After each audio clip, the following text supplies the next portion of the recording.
Aquí comienza Entendiendo los Tiempos.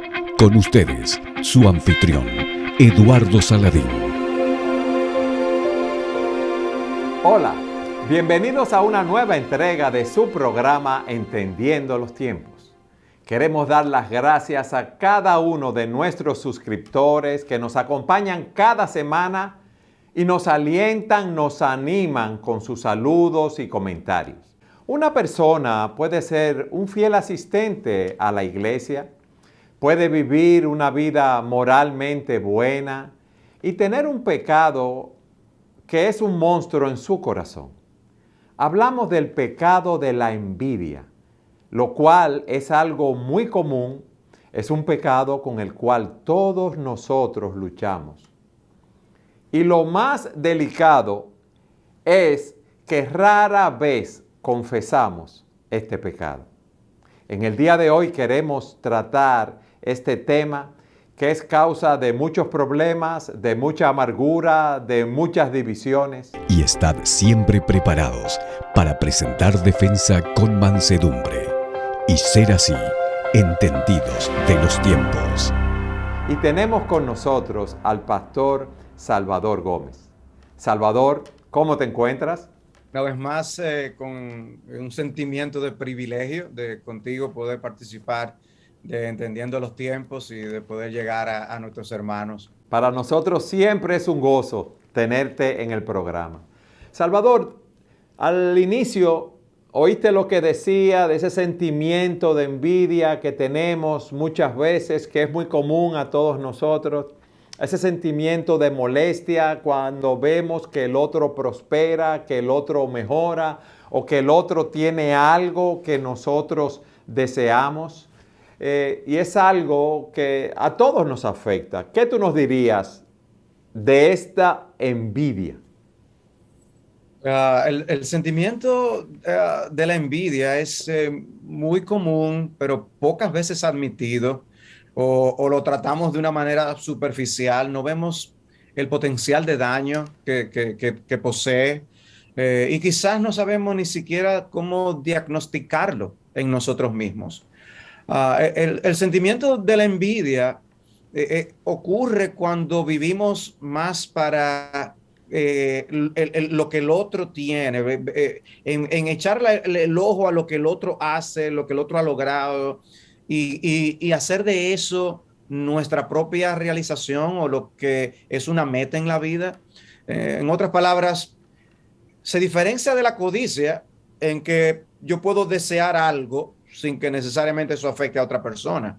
Pero con la envidia, nosotros podemos desear ese algo o no necesariamente es un objeto, puede ser una experiencia, puede ser un logro, puede ser un carácter, una virtud que otra persona tenga. Y yo deseo que no le vaya tan bien al otro y que sea yo el que reciba tales beneficios.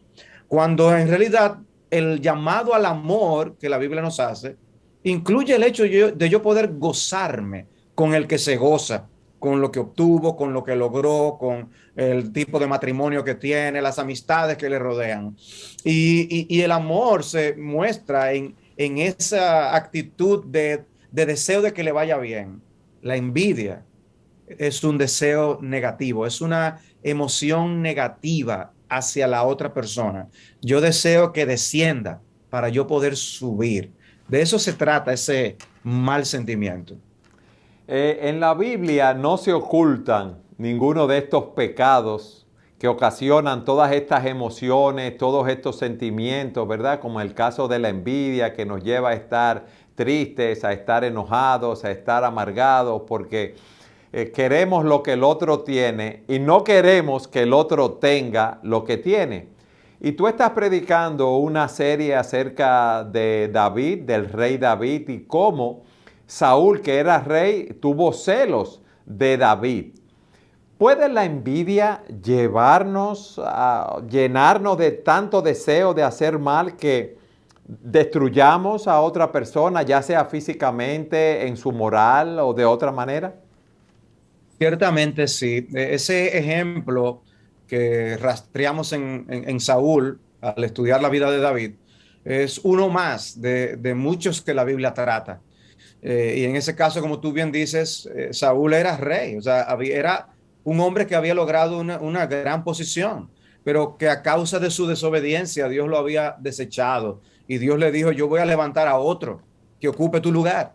Y Dios así lo hizo levantando a David. Pero la historia no es trazada tan nítidamente, uno anhelar a llegar a un trono como otros llegan, sino que David tuvo que ser ungido por el juez Samuel y esperar un largo tiempo antes de ser coronado como rey. Y eso le llevó a vivir varias etapas ante Saúl, y siendo una de ellas el hecho de que él fue quien mató al gigante Goliat que amenazaba tanto a los ejércitos de Israel. Y eso hizo que el pueblo le diera, le mostrara amor, aprecio y alcanzara popularidad. Un cántico famoso de esos días en donde entonces el pueblo decía que Saúl ciertamente había matado a sus miles, pero que David había matado a sus 10,000. Y esa oda de victoria era de aprecio, de que ambos líderes habían alcanzado victoria en contra de sus enemigos, los filisteos. No era para hacer sentir mal a Saúl para nada.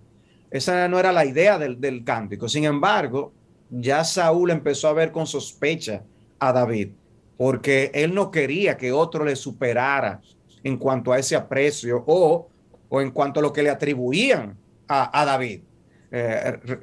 A la larga, él no iba a ser el mismo Saúl el que iba a matar a tantas personas, pero el punto es que David sí fue alguien que luchó él mismo con el gigante y lo mató. Y eso fue para el bien del pueblo de Israel. ¿Quién debió apreciar eso? Saúl. Saúl. Pero Sí. surgió un mal sentimiento que lo que hizo de ahí en adelante era que anhelara a él que David muriera y él mismo estuvo dispuesto a matarlo.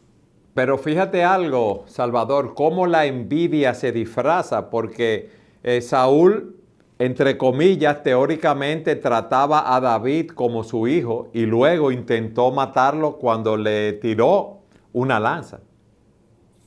Ciertamente vemos ese desquebrajamiento, si podemos decir, ese desmoronamiento emocional en un Saúl que llegó a caer en inestabilidad a causa de esa envidia que sentía hacia David. Y lo intentó matar varias veces, clavarlo con su lanza. Dios protegió a David en ese momento, pero de ahí en adelante David tuvo que estar huyendo de la persecución que Saúl había determinado llevar a cabo para matarlo. Y fueron momentos muy difíciles para el rey David, o para el que vendría a ser el rey David.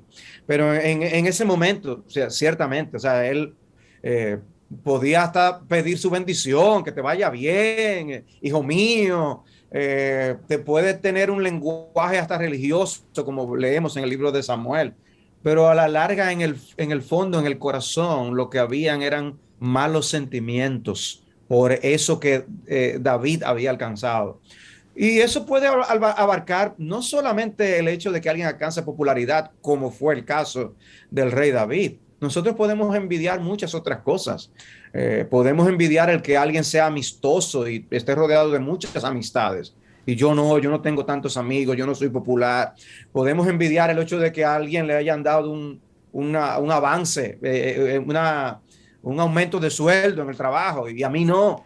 Eso se manifiesta de tantas maneras, pero el sentimiento es común de que es que yo no quiero el bien para el otro, yo lo quiero para mí. Y si para eso él tiene que perderlo y yo alcanzarlo, que así sea. Salvador, y tenemos que estar apercibidos que la Escritura dice, la Biblia dice que la envidia es algo diabólico. Esto no viene de Dios.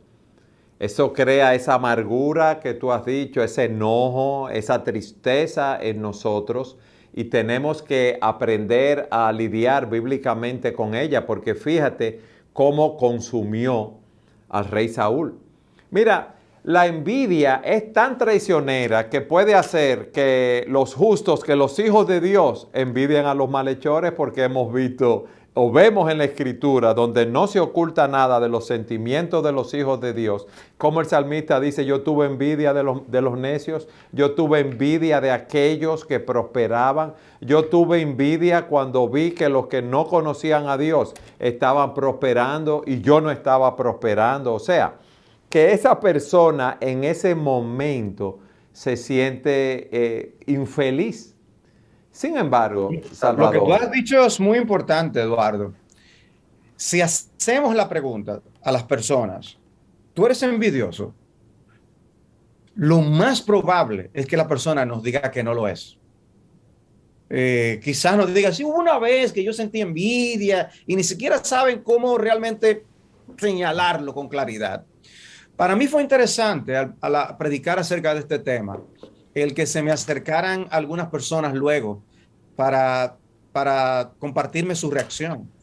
Y fue interesante escuchar a personas que decían, mira, yo realmente pensaba que estaba libre de ese pecado, pero no, yo analizándome, yo tengo problemas con personas en el trabajo.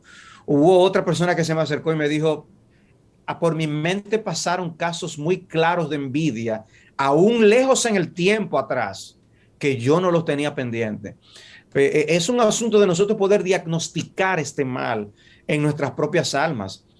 Y como tú dices, nos puede pasar aún a los hijos de Dios. Nosotros no estamos exentos de caer en este pecado. Así como surgen las hierbas malas en los solares baldíos, en las tierras que no están cultivadas, lo mismo es con estos pecados que si nosotros no cultivamos las virtudes contrarias, van a crecer y crecer esa maleza en nuestro corazón y va a provocar muchos malos sentimientos. Eduardo, sí, cuando uno ve a un Caín que estuvo dispuesto a matar a su a su hermano, hermano, sí. porque simplemente Abel hizo lo correcto y fue recibido por Dios, su ofrenda a Dios le agradó y la suya no, y por eso lo mató. Cuando uno ve lo que hicieron los hermanos de José, que los hijos de Jacob, que vendieron a su hermano para, para que fuera como esclavo a Egipto, y luego por eso pasó muchísimas vicisitudes, incluso estuvo preso por años en Egipto. Eso nos dice hasta dónde la envidia es capaz de llegar. A nuestra propia familia podemos envidiar y hacerle daño. Y Es también a nuestros así. propios hermanos en la iglesia. Y fíjate que la Biblia es algo tan dañino, no solo por lo que la división que trae a nivel familiar, laboral, matrimonial, sino porque la Biblia la compara con un cáncer en los huesos o nos da la idea. Por ejemplo, dice que el corazón apacible es vida de la carne, ¿verdad? Pero la envidia es carcoma de los huesos. Si hay algo que nos lleva a que tengamos metástasis espiritual en los huesos, si podemos decirlo así, es la envidia. La envidia es como una lepra a la carne. Y también, Salvador, es bueno ver cómo la envidia es clasificada en las Escrituras como peor que la ira.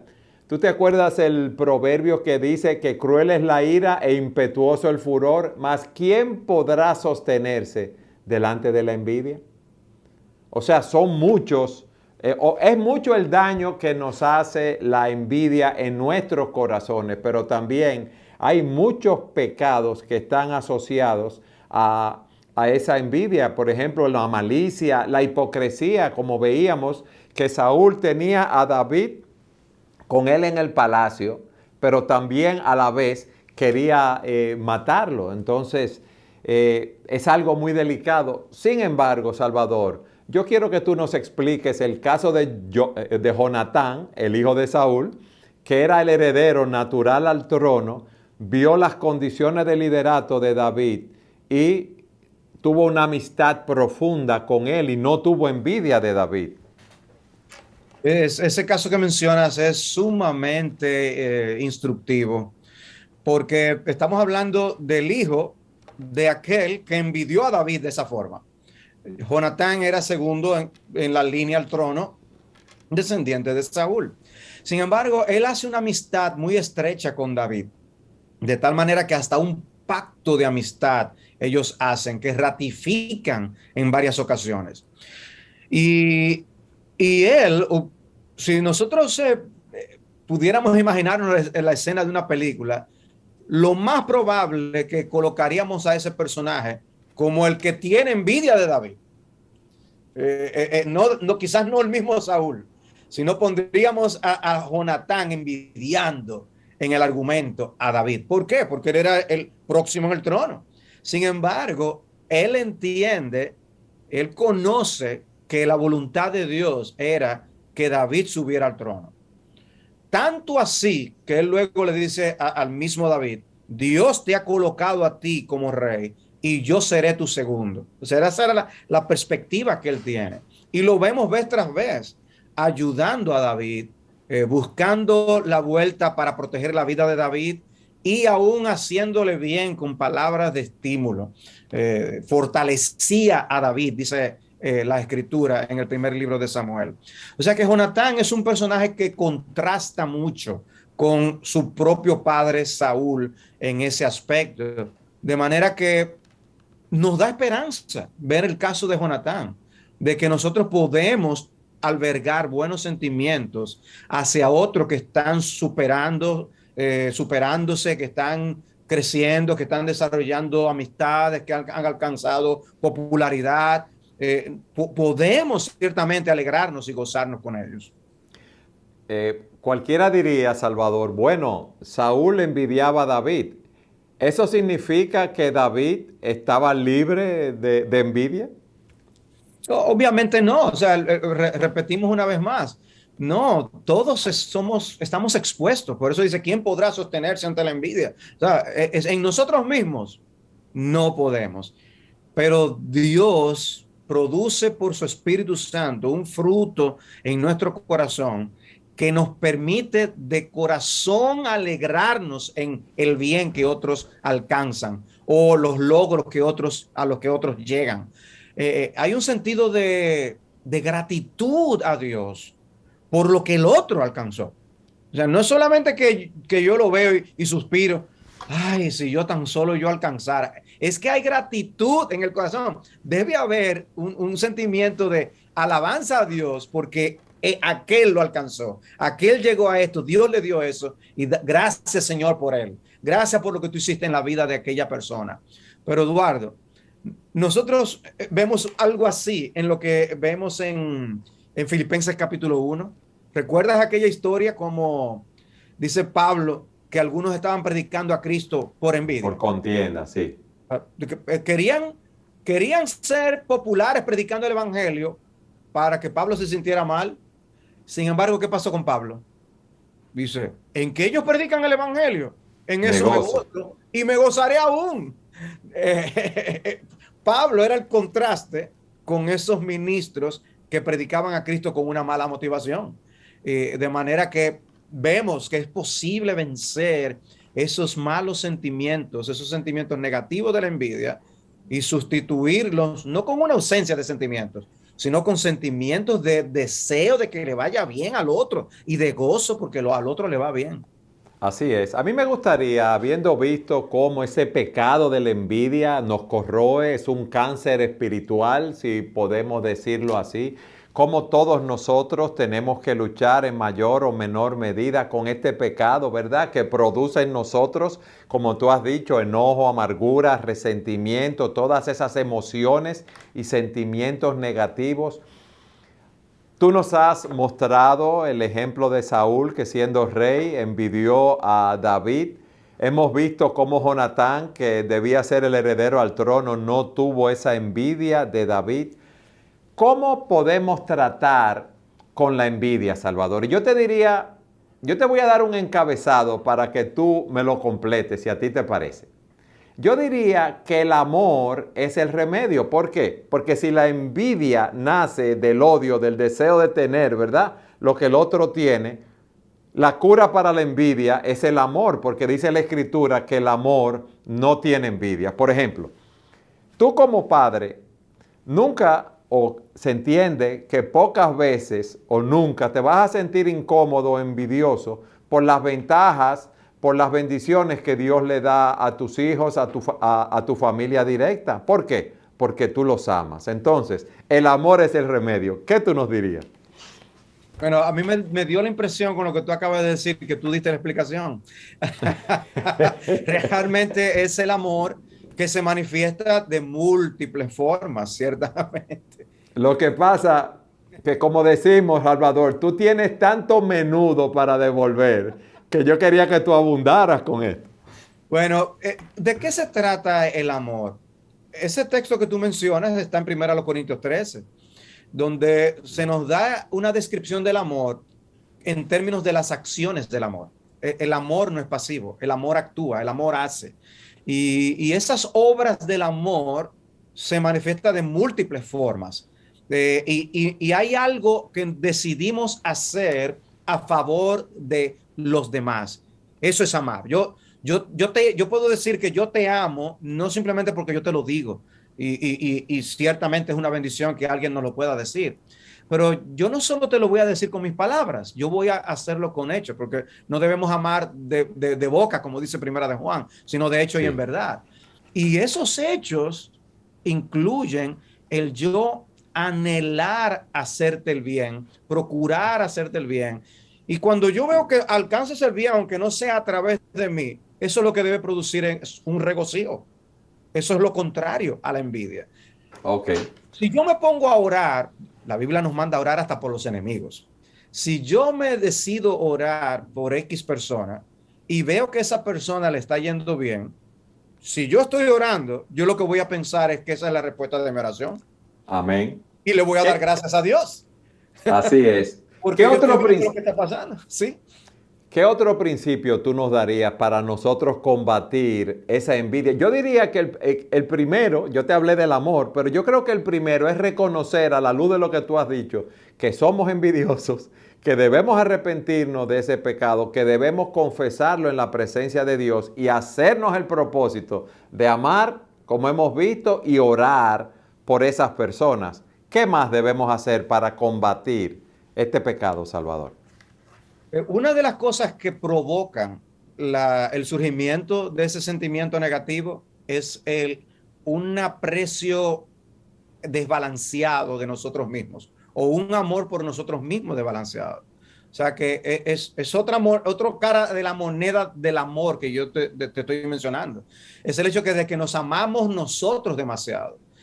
La vanagloria, el orgullo, la soberbia va a protestar cuando Dios bendice al otro. Porque es una manera de yo quejarme contra Dios, de que ¿por qué no a mí? ¿Por qué lo alcanzó él y yo no? ¿Por qué mi matrimonio tiene que ser así? ¿Por qué yo no soy el que he sido sanado ante mi enfermedad? Todos esos sentimientos surgen porque creo que me merezco otra cosa. Yo no debo estar experimentando estas cosas. Y ese orgullo, esa vanagloria, va a ser un terreno abonado para que surja la envidia. Entonces, trabajar con ese aspecto en nuestras vidas va a permitirnos, es como una especie de veneno hacia todo aquello que es una plaga para que crezca el amor en nuestro corazón. Tenemos que matar esas hierbas malas para que surja el amor que se goza en el bien del otro. Es así, debemos tener contentamiento, Salvador.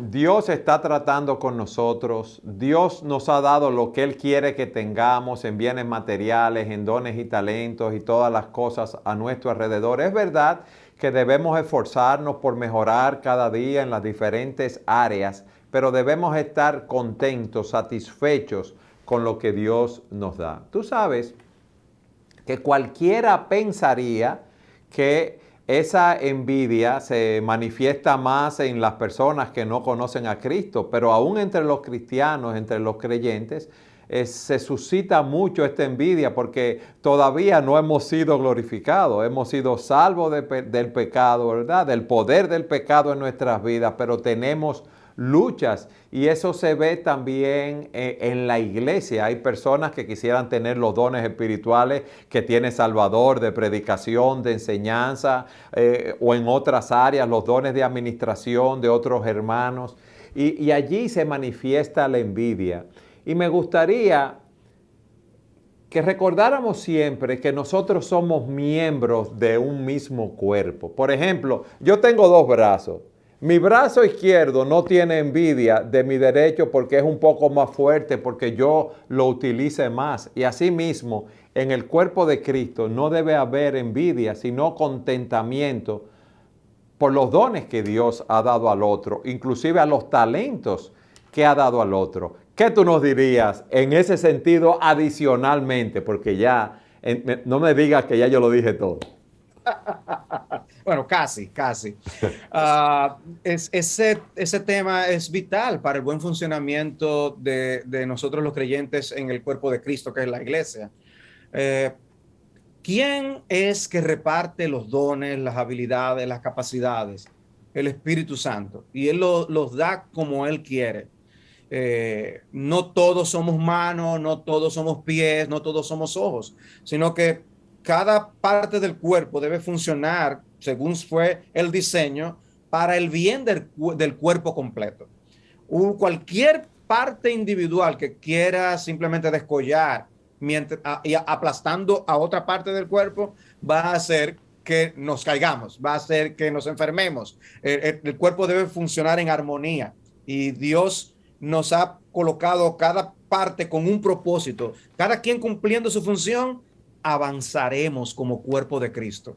Y eso es lo que debe pasar en la iglesia, que todos podamos ir hacia la misma meta. Y yo puedo entender por qué el otro hace lo que hace, porque Dios le dio esa posición, esa función, y yo debo ser fiel con la posición que a mí me correspondió en el cuerpo de Cristo, porque si no, a la larga estamos peleando contra el Dios soberano, que es el que no solo nos salvó por gracia, sino que nos ha colocado en el cuerpo como Él quiso, en la iglesia local que Él quiso, porque otra cosa, Eduardo, es la realidad de que también hay envidias eclesiásticas, sí, de que, wow, mi iglesia no es como aquella otra, que tiene tal tamaño, pues tienen un edificio hermoso o tienen ministerios que nosotros no tenemos. Debemos vernos las iglesias como parte del único cuerpo de Cristo y todos sí, avanzando a la causa del Señor. Salvador, nosotros hemos visto que todos luchamos con la envidia, aún los creyentes luchamos con la envidia, pero tenemos una nueva naturaleza, un nuevo corazón, la ayuda del Espíritu Santo. ¿Qué tú le dirías a aquellos que no conocen al Señor y están llenos de tristeza, enojo, amargura, porque envidian lo que otros tienen y no saben cómo tratar en sus corazones con este pecado? Bueno, una de las bendiciones de uno recibir la luz de Dios es que podemos ver el mal que está en nosotros. O sea, algo que encontremos mal en nosotros, quizás pensamos, yo no me voy a sentir bien, ¿para qué quiero yo eso? Pero no, primero debemos recibir la mala noticia de que somos pecadores. Y somos pecadores todos, incluyendo los que Dios ha salvado, los que están en la iglesia, los que tú describías al principio del programa, que van siempre a la iglesia. Todos somos pecadores y ese mal está en nosotros. Recibir la luz de Dios que nos permite ver ese pecado y reconocerlo es una bendición. Ahora, el problema está, la diferencia entre aquel que es creyente, salvado por la gracia de Dios, y el que no lo está, es que el que no está en Cristo, por más que se proponga luchar contra el pecado de la envidia o con cualquier otro pecado, en sus propias fuerzas, no va a lograr nada. Es como que a nosotros nos digan, mira, Eduardo, te voy a colocar frente a Mike Tyson para que tú a ver si tú aguantas 10 rounds con él. O sea, yo sé que eso es un caso perdido. Yo no voy a lograr nada. Bueno, el pecador, sin la gracia de Dios en Cristo, no va a alcanzar la victoria contra el pecado de la envidia ni ningún otro. Entonces, solución, debemos ir a Cristo. Cristo es el Salvador del pecado de la envidia y de todo lo demás. En Cristo alcanzamos el perdón de todas las envidias cometidas, el perdón de todos esos malos sentimientos, el perdón de todos los frutos producidos por esas envidias, en ira, en pleitos, en guerras. Y ese perdón es gratuito, simplemente creyendo en Jesús y depositando plena confianza en Él y permaneciendo ya en esa confianza por el resto de mi vida, Dios no volverá nunca jamás a tomar en cuenta ese pecado para ver si me hace uno de sus hijos o para ver si me lleva a la gloria o no, sino que es una salvación garantizada solamente en la obra perfecta de nuestro bendito Señor Jesucristo. Y Él es que nos capacita para seguir adelante, como decía el apóstol Pablo, todo lo puedo en Cristo que me fortalece. Salvador, gracias por haber estado con nosotros. Un placer ha sido para mí poder compartir contigo en este programa y con nuestros oyentes. Y gracias a todos ustedes por habernos acompañado una vez más en su programa Entendiendo los Tiempos.